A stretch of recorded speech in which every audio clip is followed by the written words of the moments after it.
Peace. This is Waz for Waz Words Media. And man, last night's performance by Teofimo Lopez not only left a lot to be desired, it also was very concerning. And what was the most concerning thing wasn't what happened in the ring, it's what happened after the fight. Well, last night we got the return of Teofimo Lopez against Sandor Martin. If the name Sandor Martin sounds familiar, it's because Martin had pulled a big upset, huge upset just a couple years ago against then favorite going into that fight, Mikey Garcia. And Sandor Martin, in that fight, he showed he is a professional boxer by every word, by every sense of that word. You know, he is very ring savvy, has high IQ. He knows how to take your best weapon away, which is what he did to Mikey Garcia by taking away his jab. And you saw a lot of that ring savvy and IQ last night by when Martin, being the underdog, going against the highly favored Teofimo Lopez, he was able to use some of that veteran craftiness and ring savvy and was able to take away Teofimo Lopez's jab, and the angles and the footwork that he was displaying was throwing Teofimo's rhythm off, and Teofimo was trying to push the action by lunging in, and Martin would counter him. He would time him perfectly. Boom, catching him with a hook. That check hook, that thing was glued to Teofimo Lopez's face all night. It was metal and a magnet. Boom. Connected all night. He even dropped Teofimo Lopez. Dropped Teofimo in the second round. The second round. At this point, you know, stuff is starting to go through Teo's head like, uh-oh, not again. And then later on in the fight, he drops Teofimo Lopez again, but this one is not technically a knockdown. They didn't rule it a knockdown, but Lopez went down twice last night. One counted, the other didn't for some reason. So at the end of the day, Teofimo Lopez got the victory. However, what was very disturbing about this fight was not the lackluster performance that Teofimo put up, but what he said in his corner when he didn't think that the cameras were rolling. And he turned to his father and he turned to his corner and he told him, "Do I still have it? Do I still have it?"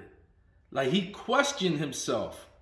When he may have thought the cameras weren't rolling, he questioned himself to his father in his corner, asking, does he still have it? That is very alarming, especially when he just moved up to this new weight class. And this is something that Team Lopez was saying that should have been done years ago, that it should have never gotten to this point. But now he's going to be at this weight class, which is his natural weight class. Even leading up to the fight this week, he was saying he's been working on some new things. We're going to see a new and improved Teofimo. And we didn't. We didn't see a new and improved Teofimo. What we saw was a Teofimo Lopez that looked lost in there at times. And the reason he looked lost was because Sandor Martin, to his credit, is a very high IQ boxer, has good skill set, and was using his angles and footwork to lure Lopez in, first of all, to take away Lopez's jab, and then to lure Lopez in with something heavy, and he kept catching him with a counter right hook. Kept catching him all night with that counter hook. So Lopez says after the fight, oh, he kept running. The fans didn't come here to see that. Timothy Bradley, to his credit, he stated something that is spot on, right and exact. He said, okay, Teofimo, you saying that he kept running, what about cutting off the ring? That is a part of boxing too. That is a boxing skill, cutting off the ring. And Timothy Bradley is 100% right and exact on that, because cutting the ring is a fundamental boxing skill. When you have a boxer that is very elusive and is using angles and footwork and back steps, reflexes to get away, you have to know how to cut off the ring. You have to know how to use your lateral movement, how to use your jab while you're moving and coming in, how to time a hook to the body or hook to the head or a straight right, leading them into the direction you want to put them in, and namely up against the ropes or against the corner. That's what you want. But Teofimo Lopez did not know how to do it. So I think Teofimo he's young, he's still developing, he still has a lot to offer to the sport, but he has to dig that deep down inside. He has to ask himself, what must change? What am I doing wrong? And who can help me? I know it's very hard for many fighters that come into the sport with their father, and that's all they know since they were children. Coming into the gym with dad and, their father or grandfather, whoever it is, uncle that is the one that's been there the whole time by their side. But sometimes these things outgrow each other. These connections, there's no longer, they become redundant. There's no growth. And when you're seeing the results of stagnation in the ring with your past 3 performances, yes, it's time now to consider bringing in somebody new to the camp. Look at Bill Haney and Devin Haney. Much credit goes to Bill Haney, because Bill Haney, when he saw his son was reaching another level, and he said, you know what, I'm going to step to the side and I'm going to bring in somebody else. Devin needs to work with somebody else to take his skill set to another level. That's something you seldomly see. You do not see many fathers or parents or family members that are working a corner of a fighter do that. Step to the side and ask for someone else to come in to help further develop their champion. So credit to Bill Haney and Devin Haney for that. And that's an example that many fighters need to take, namely right now, Teofimo Lopez. He needs to go to another camp, or he needs to bring somebody else into his camp to help work on the things that he's been flawed in lately, which is, his lateral movement, cutting off the ring, using the jab. Go back to that jab. Look what he did to Lomachenko. That Lomachenko victory was won off lateral movement and the jab.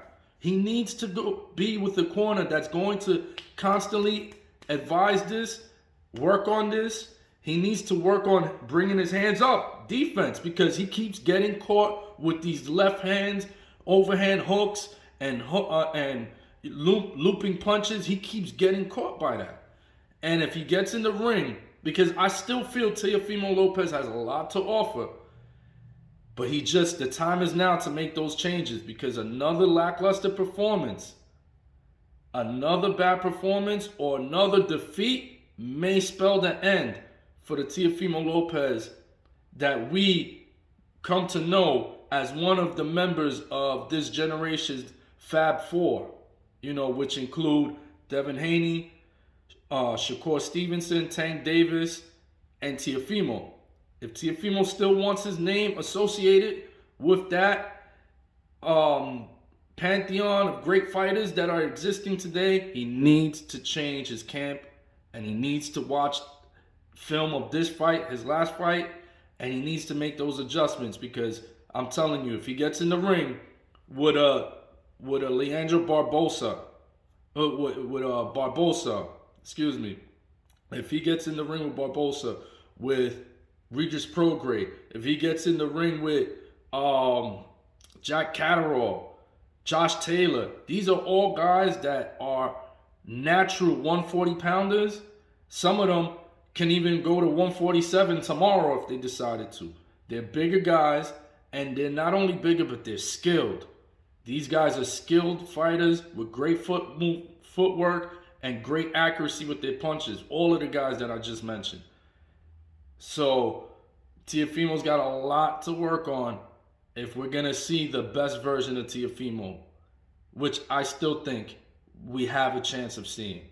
I'm Waz for Waz Media. Peace.